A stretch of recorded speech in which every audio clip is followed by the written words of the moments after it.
Você não é rico. Eu sei que isso incomoda, mas vamos tirar isso do caminho agora, porque a base de tudo o que vem a seguir, você não é rico. Você está pensando em quais alimentos enlatados duram mais no armário. Está se perguntando se aquele filtro de água que comprou na internet realmente funciona. Você tem, no máximo, comida para 3 dias na despensa e chama isso de estar preparado. Enquanto isso, em algum lugar nas colinas da Nova Zelândia, um homem que ficou bilionário vendendo anúncios direcionados para você está finalizando uma estrutura que faz instalações militares parecerem um barraco de jardim. Você acha que está jogando o mesmo jogo.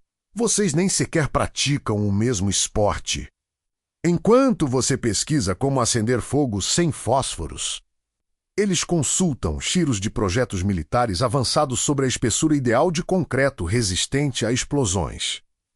Enquanto você empilha arroz e feijão no porão, eles calculam padrões de deslocamento atmosférico para garantir que, quando o hemisfério norte se transformar em um estacionamento radioativo, a fazenda orgânica deles continue intacta. Isso não é preparação comum. Isso não é sobrevivencialismo. É outra coisa completamente diferente. É a construção de uma civilização paralela. Uma sociedade separada, planejada do zero, com sua própria energia, seu próprio alimento, sua própria água, seus próprios centros médicos e, mais importante, suas próprias regras. Um mundo onde a moeda é o acesso, onde o único passaporte que importa é aquele em que seu nome já está na lista de convidados. E aqui está a ironia deliciosa que não me deixa dormir. Eles podem comprar o hardware mais avançado do planeta. Podem contratar os engenheiros mais brilhantes.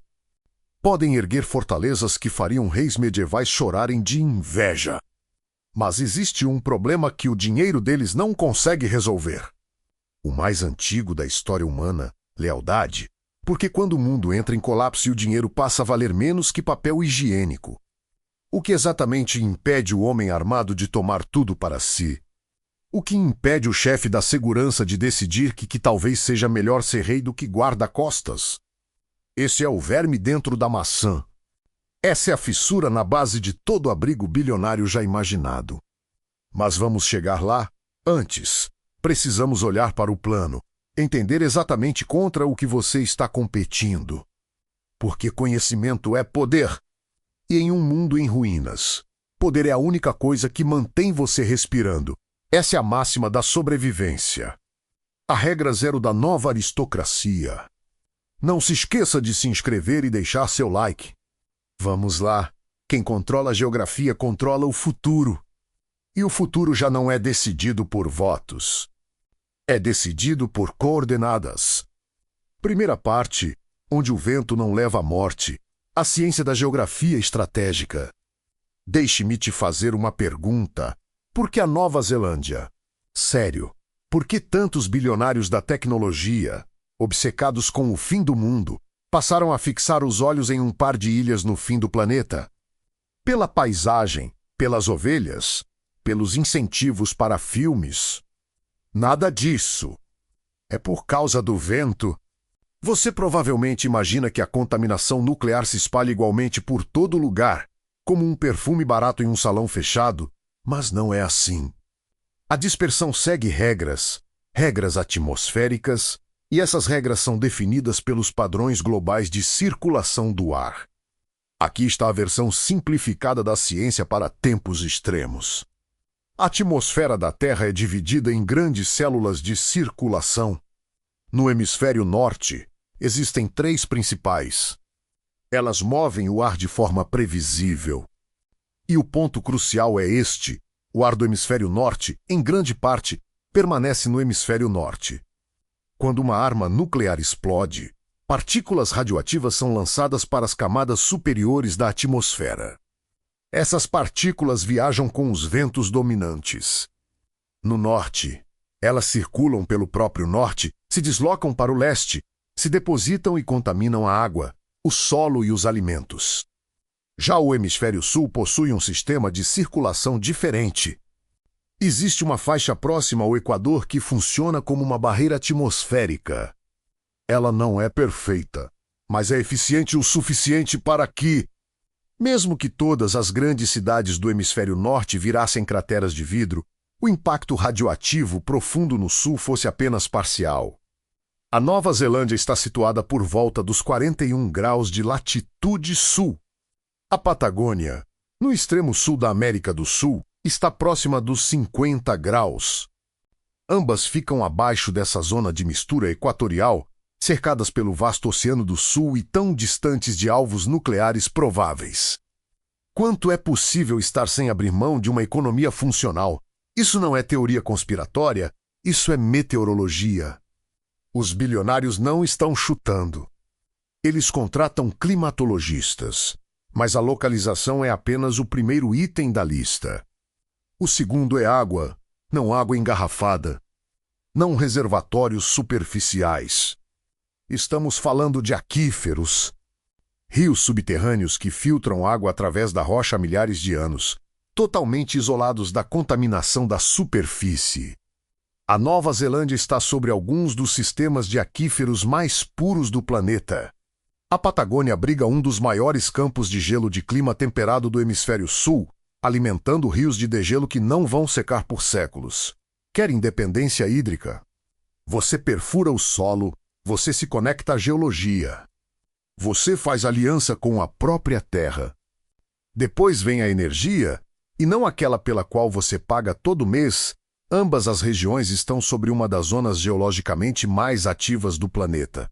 Isso significa calor subterrâneo. Significa energia que pode ser usada para gerar eletricidade, aquecer ambientes e sustentar processos industriais sem precisar importar uma única gota de combustível. Há décadas alguns países já fazem isso, aquecendo cidades inteiras com energia geotérmica. Os bilionários observaram e pensaram sim, mas podemos fazer isso sem o frio extremo. A resposta foi clara. Clima ameno, energia geotérmica, aquíferos profundos, proteção natural dos ventos do hemisfério sul. Isso não é um destino turístico. É um plano de sobrevivência para a elite. Isso é otimização de sobrevivência calculada. Mas ainda tem mais fatores em jogo.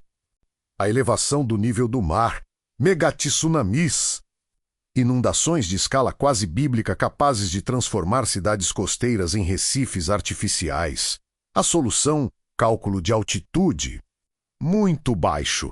E você fica submerso quando as geleiras finalmente cedem. Alto demais, e a Terra deixa de produzir comida. À medida que a altitude aumenta, o ar fica mais rarefeito, a radiação ultravioleta se intensifica e a janela de cultivo encurta. O ponto ideal fica entre aproximadamente 150 e 500 metros acima do nível atual do março. Alto o suficiente para sobreviver a uma elevação extrema do oceano com margem de segurança. Alto bastante para escapar dos piores cenários de tempestades costeiras, mas ainda baixo o suficiente para manter solo fértil. Pressão atmosférica normal e exposição solar adequada para a agricultura. Isso não é achismo. É engenharia.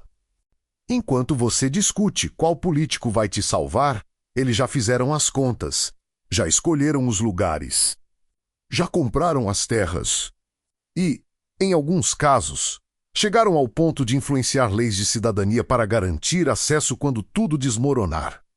Você acha que fronteiras vão importar quando os mísseis começarem a cair? Não vão, mas a papelada que você preenche hoje define se amanhã você será recebido como cidadão ou rejeitado como refugiado. Os bilionários resolveram isso anos atrás. E você, parte 2, abrigos não são porões. Engenharia de fortalezas industriais. Certo, você escolheu o local. Tem aquífero, energia geotérmica e altitude perfeita, do lado certo da divisão atmosférica. E agora? Agora você constrói. Mas não como você costuma construir. Não com empreiteiro, alvará e a esperança de que o fiscal não note aquele banheiro improvisado. Você constrói como se esperasse a fúria divina e quisesse registrar uma reclamação formal. Vamos começar pelo ar, porque é ele que vai te matar primeiro, não a explosão.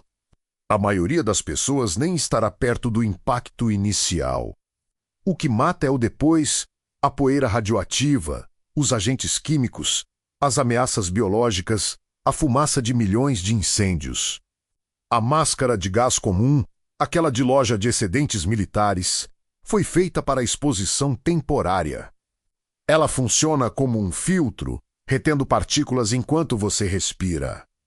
Funciona bem até o momento em que o filtro satura. A partir daí, você só está respirando ar contaminado com etapas extras. A abordagem dos bilionários é outra. Chama-se pressão positiva ou sobrepressão e funciona assim. Em vez de filtrar o ar conforme você puxa o fôlego, cria-se um ambiente completamente selado onde a pressão interna é maior do que a externa. Isso faz com que o ar esteja sempre tentando sair da instalação, nunca entrar. Qualquer fresta, qualquer falha, qualquer microabertura empurra o ar para fora, não para dentro.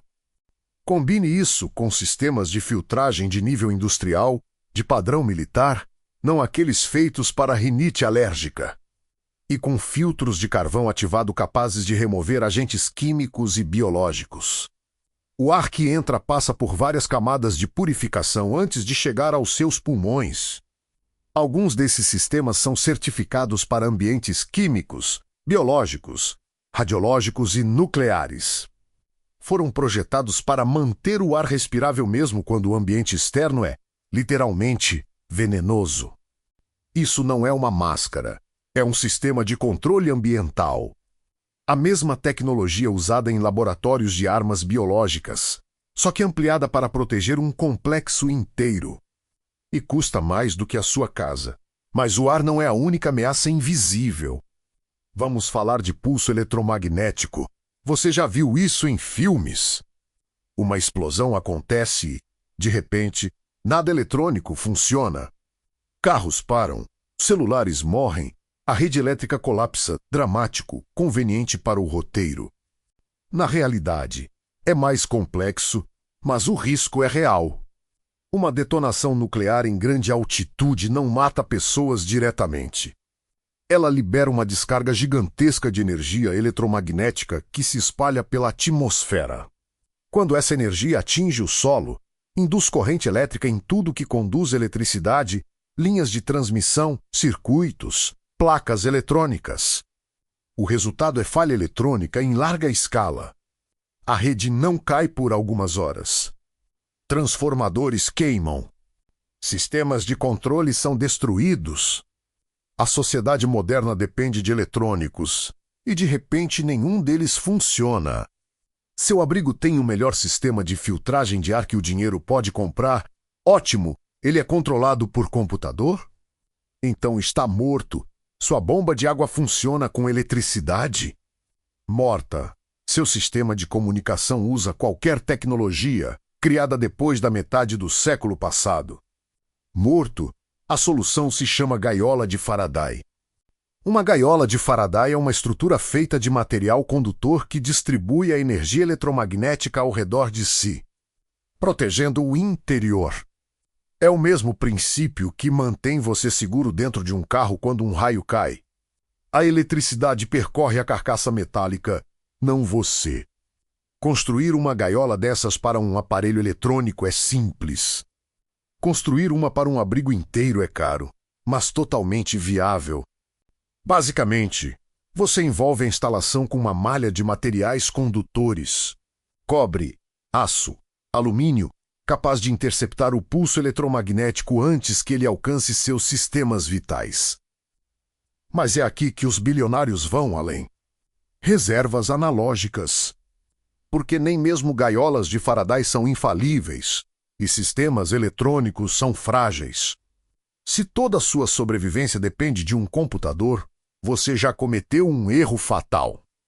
Por isso, eles instalam sistemas manuais, bombas de água mecânicas, geradores acionados por manivela, medidores analógicos e interruptores físicos. Mecanismos que funcionam apenas com leis da física. Nenhum software necessário. Quando a ventilação controlada por computador falha, você precisa de um plano B que funcione com uma alavanca e força humana. Quando o sistema eletrônico de segurança morre, você quer uma fechadura mecânica que não se importa com pulsos eletromagnéticos. Redundância é a regra do jogo. Parta do princípio de que tudo que é digital vai falhar. Depois disso, construa alternativas que funcionem com engrenagens. Agora, nada disso adianta se alguém conseguir te encontrar. Você tem uma fortaleza impenetrável, ar limpo e eletrônicos protegidos. Parabéns! Você acabou de se tornar um alvo. Drones, satélites, grupos desesperados todos estão procurando exatamente o que você construiu: recursos, abrigo, uma chance de sobreviver. A solução é o anonimato. Você já ouviu falar em camuflagem para pessoas? Aqui estamos falando de camuflagem para construções. Isso se chama arquitetura de ocultação e é praticamente uma arte. O objetivo é fazer uma instalação que custou milhões parecer absolutamente nada. Uma colina comum, um celeiro abandonado, uma formação rochosa natural. Qualquer coisa que não grite algo valioso aqui. O maior inimigo é a visão térmica. Satélites e drones enxergam assinaturas de calor. Um prédio aquecido, com pessoas vivendo dentro e máquinas funcionando, brilha como um farol em sensores térmicos. A estratégia de defesa envolve várias camadas. Construção subterrânea para usar a própria terra como isolante térmico. Sistemas de dissipação de calor que espalham a assinatura térmica por uma área maior. Fazendo tudo parecer apenas calor natural do solo, não uma fonte concentrada. Paisagismo estratégico entra em jogo árvores, vegetação, elementos naturais que escondem a estrutura vista de cima.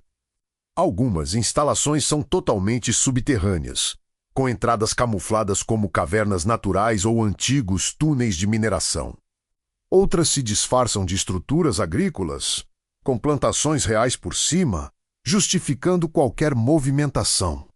O melhor abrigo é aquele que ninguém sabe que existe.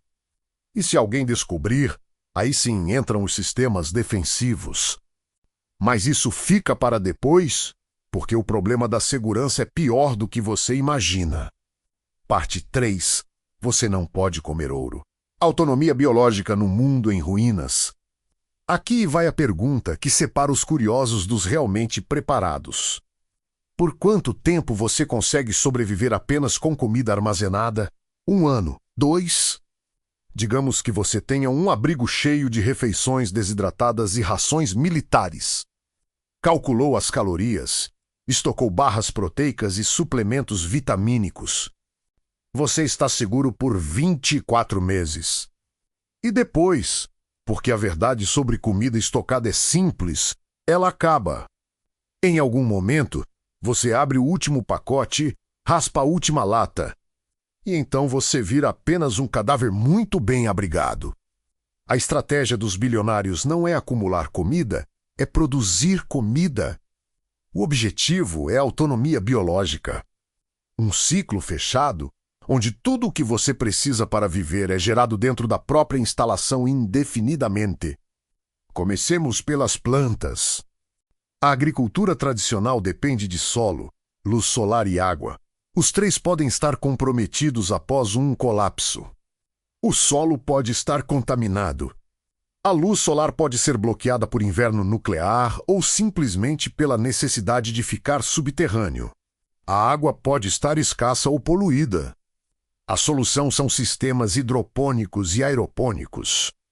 Na hidroponia, as plantas crescem em água enriquecida com nutrientes, sem terra. As raízes ficam diretamente imersas na solução, absorvendo exatamente o que precisam, sem solo, sem risco de contaminação. A aeroponia vai além. As raízes ficam suspensas no ar e recebem uma névoa nutritiva em intervalos controlados. Isso reduz ainda mais o consumo de água e permite controle extremo sobre a nutrição vegetal. Ambos os sistemas podem ser empilhados verticalmente. Em vez de um campo plano, você tem torres de cultivo com vários níveis de plantas, cada um com irrigação e iluminação próprias. É possível produzir mais alimento por metro quadrado do que qualquer fazenda tradicional. A iluminação é feita com lâmpadas de espectro específico, ajustadas exatamente para o que as plantas precisam na fotossíntese. Luz azul para crescimento vegetativo, luz vermelha para floração e frutificação. Nenhum sol é necessário. As lâmpadas funcionam com energia geotérmica, solar ou qualquer outro sistema energético que você tenha construído. É assim que se produz vegetais no subsolo, indefinidamente, com controle total do ambiente. Mas vegetais não bastam. Você precisa de proteína. A criação tradicional de animais é um problema. Bovinos exigem espaço, suínos exigem espaço, aves exigem espaço. Todos geram resíduos. Todos consomem recursos em um ritmo difícil de sustentar em um ambiente fechado. A solução dos bilionários segue dois caminhos: insetos e bioreatores. Insetos, especialmente espécies como a mosca soldado negra e certos tipos de larvas, são conversores de proteína extremamente eficientes. Eles se alimentam de resíduos orgânicos, inclusive restos de comida e até dejetos humanos, e transformam isso em biomassa rica em proteína. Ocupam pouco espaço, não geram gases nocivos e funcionam como máquinas biológicas de reciclagem. Você talvez não queira comer larvas diretamente, mas ao procê-las, secá-las e moê-las, obtém-se uma farinha proteica que pode ser adicionada a pães, massas ou qualquer alimento básico. Já os bioreatores vão ainda mais longe.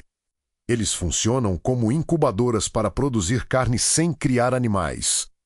Células musculares e de gordura são cultivadas em um meio nutritivo, crescendo de forma controlada.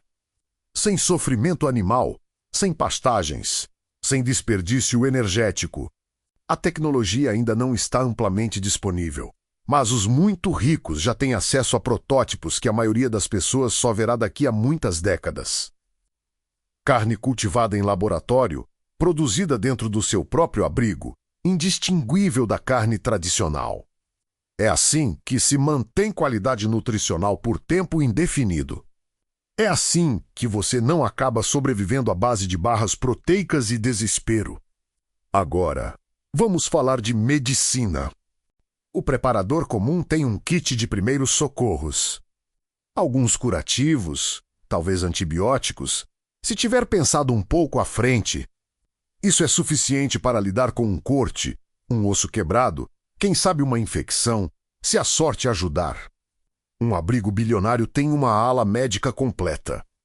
Estamos falando de equipamentos de diagnóstico, aparelhos de raio-x, ultrassom, analisadores de sangue. Estamos falando de capacidade cirúrgica real, mesas de operação, sistemas de anestesia, robótica cirúrgica. Existem plataformas robóticas, capazes de permitir que um único cirurgião realize procedimentos minimamente invasivos com precisão sobre-humana. Elas foram criadas para hospitais, mas nada impede que sejam instaladas em instalações privadas. Com o treinamento adequado, uma pequena equipe médica consegue realizar cirurgias que normalmente exigiriam um hospital inteiro em funcionamento. O armazenamento de sangue é outro ponto crítico. Traumas graves exigem transfusões. Você precisa de bancos de sangue, compatibilidade, refrigeração que funcione de forma contínua. Algumas instalações vão ainda mais longe. Elas não apenas armazenam equipamentos, elas incluem os próprios profissionais de saúde no plano de sobrevivência. O cirurgião pessoal não está de plantão, ele está na lista. Ele e sua família recebem acesso garantido ao abrigo em troca de atendimento médico exclusivo. É um tipo de feudalismo moderno. O senhor protege o especialista. O especialista mantém o senhor vivo e então vem a água. Não apenas armazenamento, não apenas filtragem, reciclagem total de água. Esse tipo de sistema foi desenvolvido originalmente para missões espaciais. Em ambientes onde reabastecimento é raro e caro, desperdiçar água não é uma opção. Então foram criados sistemas capazes de recuperar praticamente toda a água utilizada. Umidade da respiração, suor, urina e até resíduos sólidos contêm água que pode ser extraída e purificada. O resultado é um ciclo fechado em que quase 100% da água é reaproveitada e tratada até qualidade potável. Parece repulsivo até você perceber que toda a água do planeta já passou por incontáveis organismos ao longo de bilhões de anos. Não existe água nova, existe apenas água bem tratada. Com esses sistemas, um abrigo se torna totalmente independente de rios, poços ou chuva. Você só precisa reaproveitar o que já tem. Combine isso com fazendas hidropônicas, produção de proteína por insetos, bioreatores e uma ala médica completa, e você cria algo que, em teoria, pode funcionar indefinidamente. Um ecossistema selado, uma nave geracional que não sai do lugar. Esse é o objetivo. Algo que a sua renda anual não compraria nem em 1000 anos. Mas até o sistema mais avançado do mundo é inútil se você não conseguir chegar até ele a tempo. E é aqui que tudo complica. Parte 4. A hora dourada. Sair antes que a porta se feche. O abrigo está pronto, abastecido, selado, camuflado, fortificado, ele fica do outro lado do planeta e você está em uma grande metrópole.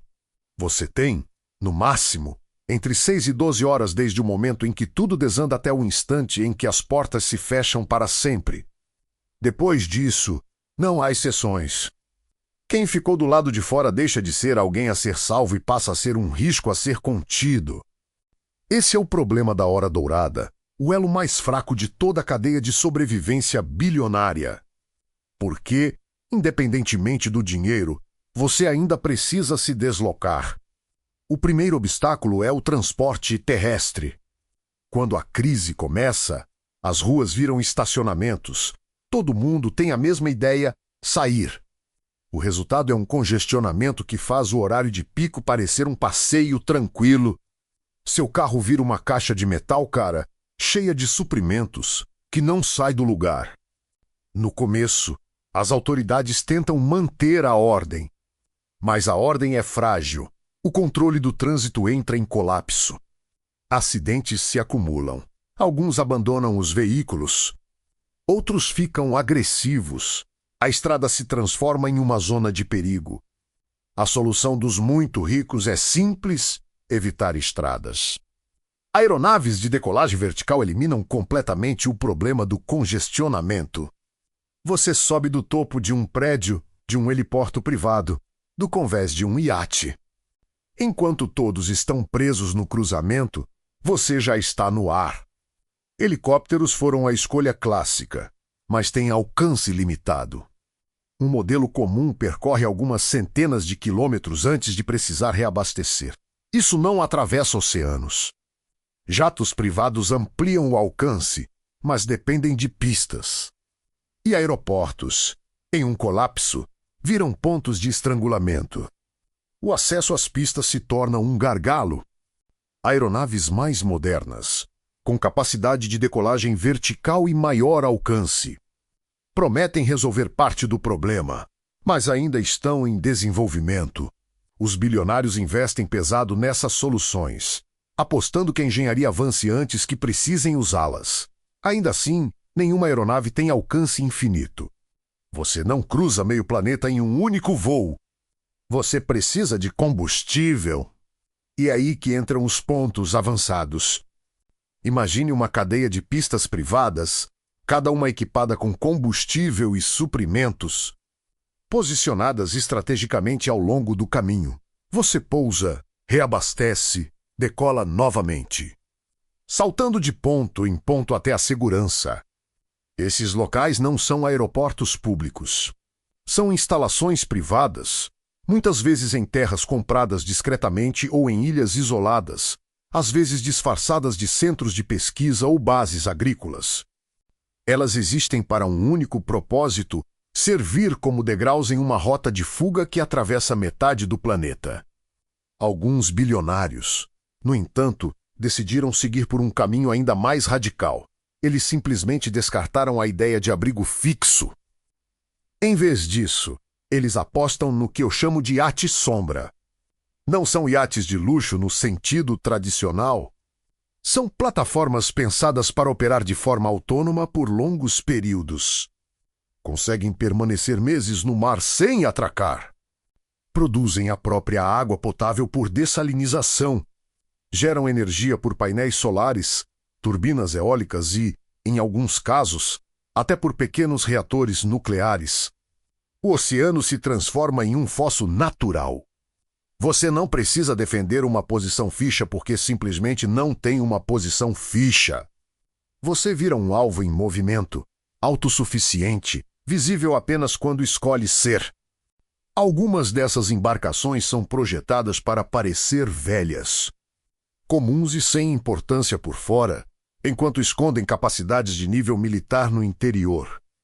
A aparência de sucata enferrujada é intencional. Ela transmite uma mensagem clara para qualquer um que pense em pirataria. Não há nada aqui que valha o risco. Outras embarcações fazem o oposto, exibindo sistemas defensivos evidentes e deixando claro que se aproximar é uma péssima decisão. O ponto em comum entre todas elas é a autonomia. A capacidade de sobreviver indefinidamente sem apoio externo, usando a vastidão do oceano tanto como barreira quanto como recurso. Mas seja escolhendo um abrigo subterrâneo ou um iate móvel, seja fugindo de helicóptero ou em um jato particular, um problema permanece inalterado: pessoas, mais especificamente, as pessoas que você leva com você, parte 5. A faca no pescoço do rei, o paradoxo da lealdade. É aqui que a fantasia bilionária começa a rachar. Porque existe um detalhe que não dá para ignorar: ninguém opera um abrigo sozinho. Você precisa de pessoas. Precisa de engenheiros para manter os sistemas funcionando. Precisa de equipe médica para emergências. Precisa de segurança para defesa. Precisa de cozinheiro, técnico, gestor de suprimentos. Precisa de uma população. E cada pessoa adicionada é uma variável que você nunca controla totalmente. Um conhecido autor da área de tecnologia conta uma história reveladora. Ele foi convidado para palestrar para um grupo de investidores extremamente ricos em um resort isolado no deserto. Pagaram o cachê apenas para tê-lo ali. Em seguida, ignoraram completamente a palestra preparada. Eles tinham apenas uma pergunta: como manter a autoridade sobre a equipe de segurança depois do evento? Evento com letra maiúscula. Era assim que chamavam o colapso que esperavam. A preocupação deles não era o colapso em si. Era o que viria depois, quando o dinheiro deixasse de significar qualquer coisa. Hoje, um segurança trabalha para você porque recebe salário. Ele obedece porque existe pagamento, benefícios, estabilidade. O sistema sustenta sua autoridade. Mas após um colapso, não há sistema, não há economia. Não há polícia para chamar se seus funcionários decidirem se rebelar. Existe apenas a realidade imediata de quem tem as armas e quem controla a comida. Um chefe de segurança com treinamento militar, cercado por guardas armados que respondem a ele, controlando o acesso ao perímetro do abrigo. O que exatamente o impede de decidir que prefere assumir o comando? Seu dinheiro não vale nada. Seus contratos legais não significam absolutamente nada. Seu status social também não. Ninguém se importa com seu perfil profissional quando a rede elétrica caiu. Os bilionários naquela sala entendiam esse problema com clareza total. As soluções que discutiram, no entanto, eram profundamente distópicas. Uma das ideias envolvia travas biométricas. Colocar recursos críticos, estoques de comida, sistemas de água e controles de energia atrás de fechaduras que só se abrem com a biometria do proprietário. Leitura de retina, impressão digital material genético. O guarda pode ter todas as armas do mundo. Mas se o depósito de comida só abre para você, você ainda tem poder. É uma solução incompleta. Ela parte do pressuposto de que o guarda não encontrará outra fonte de alimento. Não poderá forçar você a abrir as travas. Não decidirá simplesmente deixá-lo morrer enquanto tenta quebrar o sistema. É uma estratégia de atraso, não uma resposta definitiva.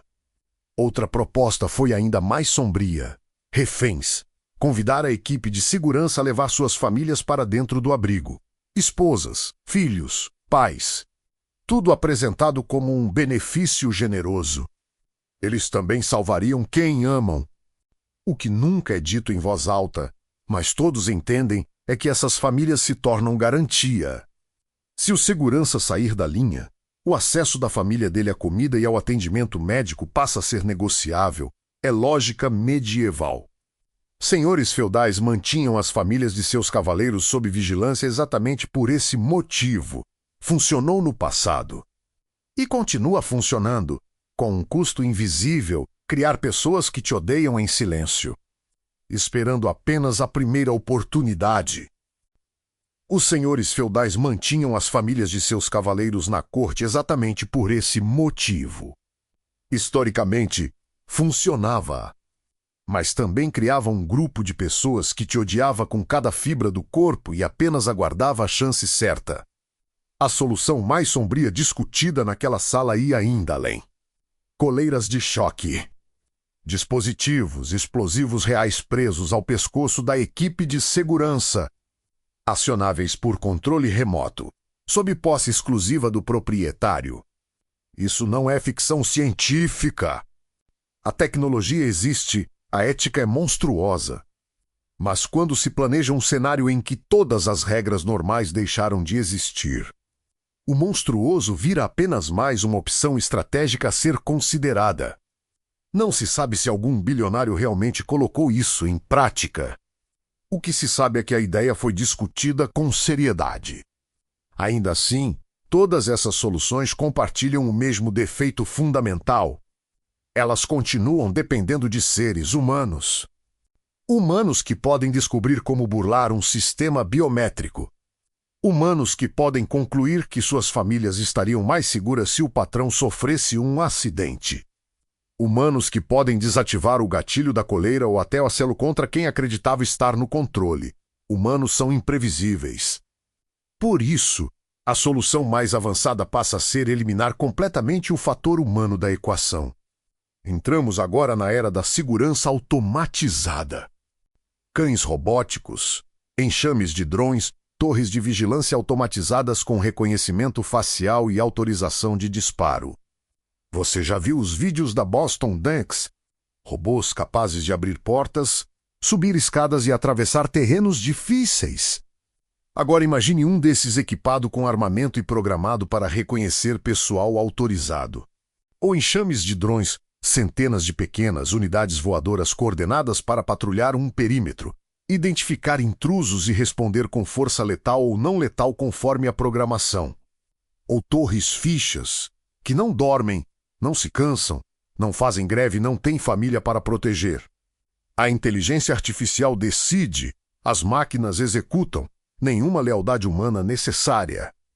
Isso parece limpo até você começar a pensar nos modos de falha. E se a imposto automóvel apresentar um erro?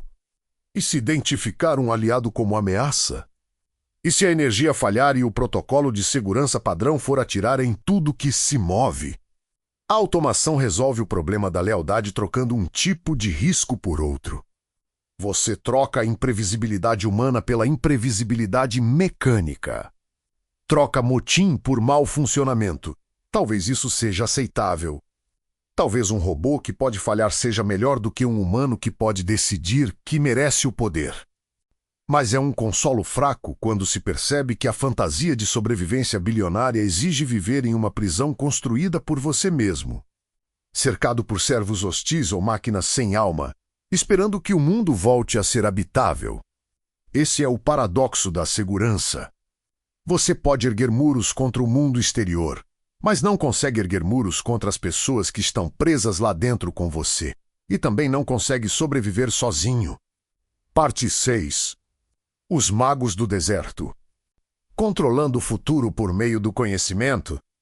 Vamos supor, por um instante, que um bilionário consiga resolver todos esses problemas.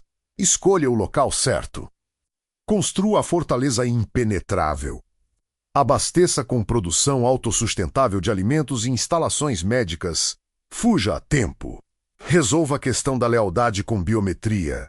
automação e talvez algumas soluções que ninguém admite em público. Agora ele está vivo, o colapso aconteceu.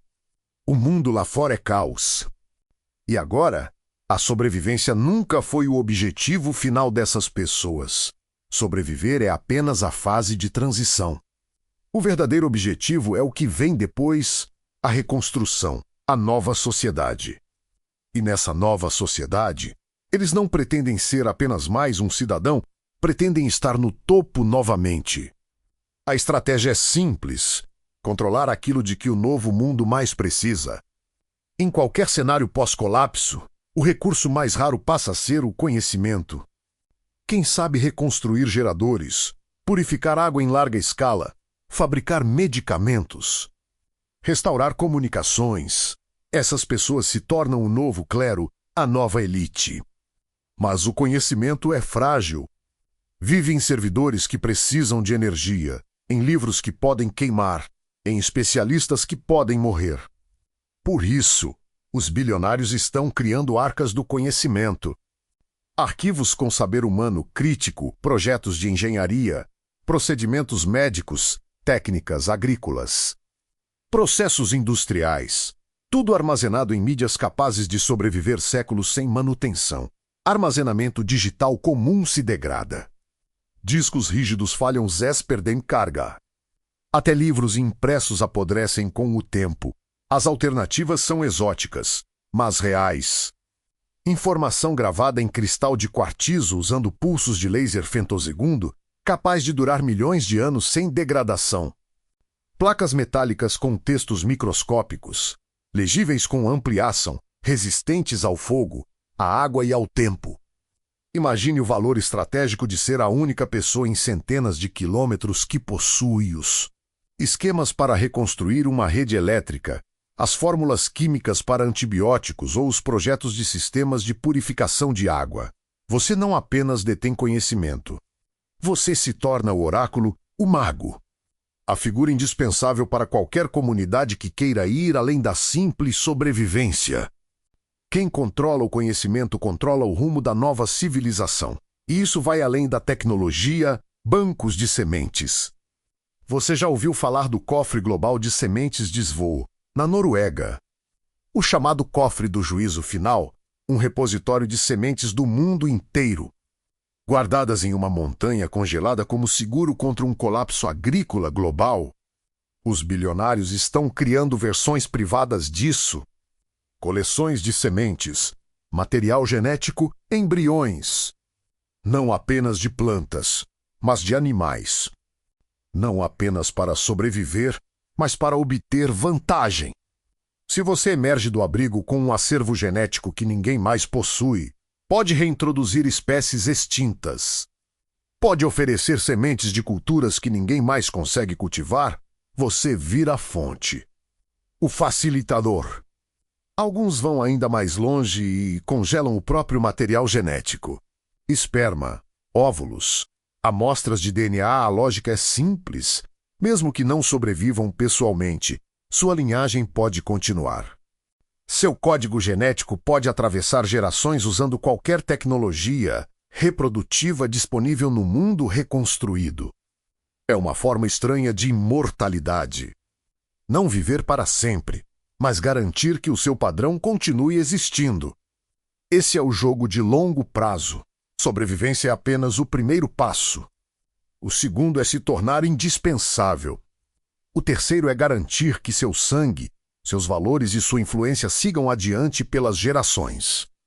Eles não querem apenas sobreviver ao fim do mundo. Querem possuir o próximo. Agora, o choque de realidade. Respire. Acabamos de percorrer o mapa completo de geografia, engenharia, biologia, logística, segurança, estratégia de longo prazo. E aqui está a verdade incômoda: tudo isso é frágil. Cada peça depende de suposições que podem falhar. A geografia assume que a radiação seguirá padrões previsíveis. A engenharia assume que o abrigo sobreviverá ao impacto inicial. Os sistemas biológicos assumem que nada dará errado na hidroponia ou na reciclagem de água. A logística assume que a fuga será perfeita. A segurança assume que humanos permanecerão leais ou que máquinas nunca falharão. Basta um elo quebrado. Só um! E além disso tudo, surge a pergunta inevitável: sobreviver para quê? Para viver enterrado, comendo comida sintética, cercado por servos que te odeiam ou máquinas zumbindo, enquanto todas as pessoas que você conheceu estão mortas. Um bunker não é um plano para uma vida boa. É apenas um plano para continuar existindo. Existe uma diferença enorme entre as duas coisas. E o golpe final é esse. O projeto do bunker bilionário pode ter o melhor hardware, os engenheiros mais brilhantes, os arquitetos mais criativos. Ainda assim, ele falha no ponto central.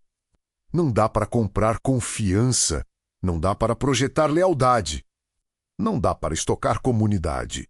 A história ensina a mesma lição repetidas vezes. Sobrevivência não é um ato solitário. Os grupos que atravessam catástrofes não são os que têm mais recursos, mas os que conseguem cooperar melhor. O bunker do bilionário é um monumento ao medo. Cada parede também é uma cela. Cada camada de isolamento é um passo a mais para longe daquilo que torna a sobrevivência algo que vale a pena.